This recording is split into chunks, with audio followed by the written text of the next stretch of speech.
And welcome to my first YouTube video. My name's Claire Savage and I live on the north coast of Northern Ireland, quite near the Giant's Causeway.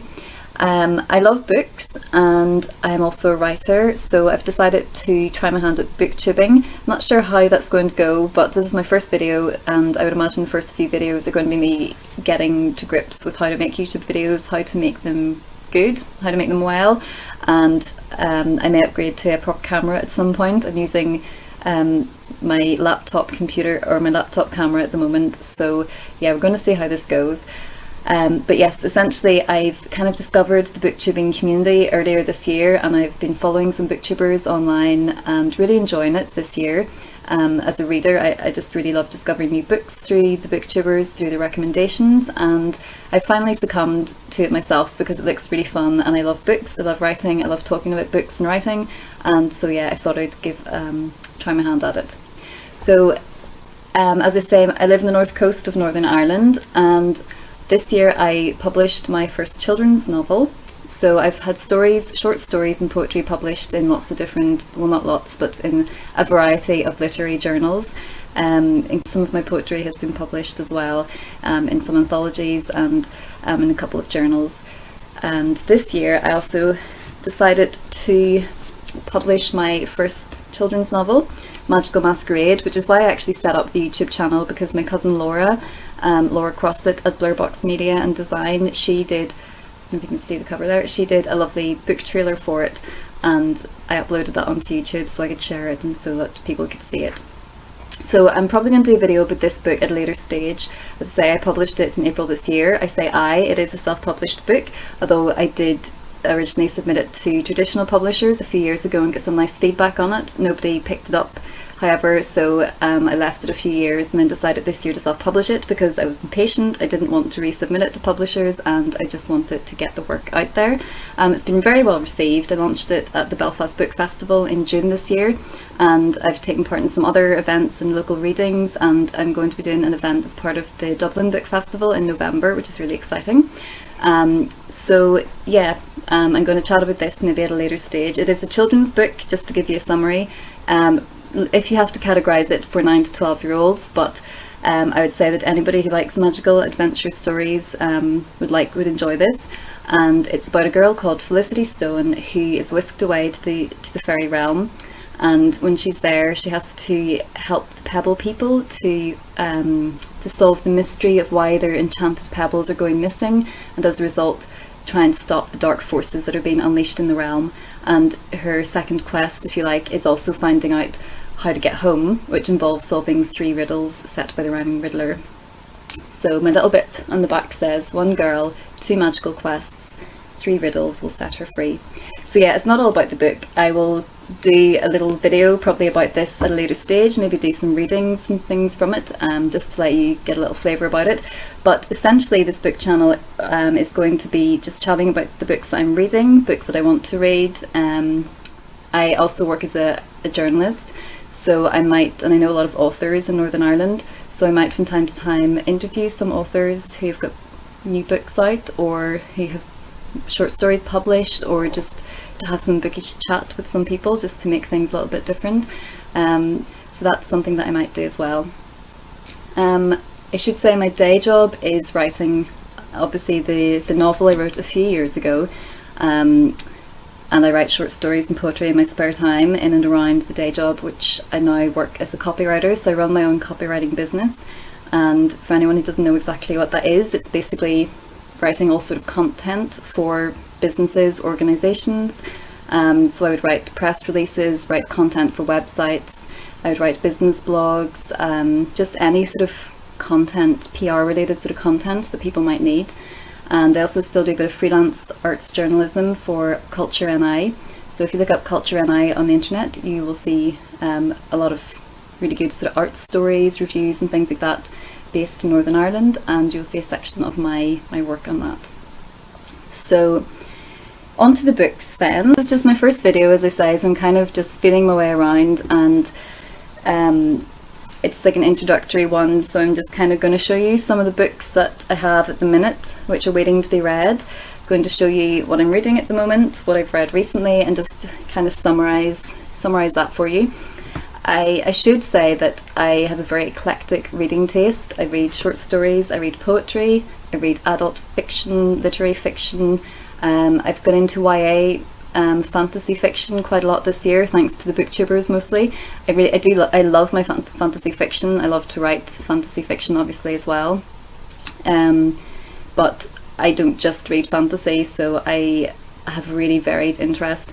I also tend to collect books from secondhand bookstores, from my local co-op, who have a secondhand sort of charity book table near their till, which is really, really good. I get books for 50p there all the time. So this isn't going to be a channel which is going to be always like newly released, newly published books. For instance, because this year alone I've picked books off my shelves that have been sitting there for about 10 years. So yeah, it'll keep things interesting. So there might be books here that you've read years ago, or there might be older books that you haven't read either, and that could be quite interesting. So that's just my little warning. It's going to be all sorts of books that I'll be chatting about. So the first book I want to mention is actually a poetry pamphlet, if you can see this, and it's called The Hungry Ghost Festival, and it's written by Jen Campbell, who is a writer, author, booktuber, poet. He lives in London. She's got a fantastic YouTube channel which I've just recently discovered, actually through the Ink and Paper blog, which is another really good channel, so you can see those on my page. I've got links to them down the side. So Jen's also got a book of adult short stories coming out. It's on the 2nd of November, which I'm really excited to read. I've pre-ordered that, and you can do that on her website. So she loves her fantasy stories, fairy tales and fairy tale retellings, and she's read little snippets from it. She's been doing some book festivals recently, so she's posted bits of her reading online, and the first story sounds really, really good. It sounds right up my street. So I was really interested to read her poetry pamphlet as well, because it's got really lovely reviews in the back, and it just sounds really, really interesting. And the poems are all really, they're sort of quite long, some of them, which is, so it's like prose. If you can, my lighting, and may need to adjust my lighting, but yeah, there's prose poems there, and I've got a signed copy as well. I'll do the camera. So yes, so I'm not sure, I'm good at writing reviews. I do write book reviews and things like that, but chatting about it off the cuff, I'm not sure how good at that I will be. But I'm going to maybe try and review some books as well on the channel at some stage. So the book that I'm actually reading at the minute is a book that I got from watching one of Jen's videos, and I think it was her video about spooky books for Halloween, and it's actually a book that's been out for 10 years. I think it was published in 2007, but it is Ghost by Alan Lightman. Now I've literally just started it, so I'm only on page 21. I have literally just started it, but I love it already. I mean, I read you the first line, will tell you enough if you like sort of spooky, ghostly stories. I saw something out of the corner of my eye. Those are the first two sentences, and if you like your spooky stories, I think that's probably enough to grip you. So I'm really excited to read that. It sounds really, really interesting. So it's basically about a man who has seen something. Is it a ghost? Is it not? He's going to find that out, or maybe not. A book that I read recently is actually by a friend of mine, and regardless of which, it's a really good book. But you know, I'm not just saying this because she's my friend, but it's a really good book of short stories by Kelly Crichton, and it's called Bank Holiday Hurricane. Kelly it's published by Dura Press, which is a small Irish publisher, and Kelly has lots of short stories and poetry published. Her novel The Bones of It was published a couple of years ago, and it again had really, really good reviews. I really enjoyed it. Described as a sort of psychological crime type novel. Really, really good literary fiction set in Northern Ireland, and it was sort of to do with not about the Troubles, but about how generations later, the Troubles, how that's affected the psychology of this one particular family, the relationship between a father and a son. And this is a terrible review, I'm not reviewing it, but that's just her novel, The Bones of It, is really, really good. The Bank Holiday Hurricane is a collection of short stories which is set in Northern Ireland and is described by Bernie McGill a lovely Port Stewart author who has a new book called The Watch House out at the moment by Tinder Press. She describes Kelly's collection as one that floored her. These are truthful, gritty, hard-hitting stories set largely in small-town, post-crash wastelands of jobless, loveless, aimless individuals whose collective pain will leave a taste in your mouth as acrid as last night's stale beer and roll-ups. Distinctive, powerful, and filled at times with an electric high-wire tension, they contain a lyricism that comes at you sideways and will knock the wind right out of you. If you like your prose with a bloodied lip, here it is in all its gunmetal, late-night, bleary-eyed finery. That's a really good review, and it sums it up perfectly. They're stories to make you think. They're really gritty stories. They're stories about relationships. Some of the characters are referenced in the different stories, so they're all sort of linked. And yeah, again, if I get my act together and I'm able to review books coherently, I'll maybe do a review of this as well. I've left a review of it on Amazon if you want to read that, because it's a little bit more, it's a little better than what I'm trying to say here, but essentially it's a really good collection of stories which are really real, if that makes sense. I mean, they're not exactly all very cheery in any shape of the word. Some of them feel quite hopeless, but there are stories with hope, and I like the fact that, you can really imagine these people. The characters are drawn really, really well. The writing is beautiful, and it's just a really good one to pick up.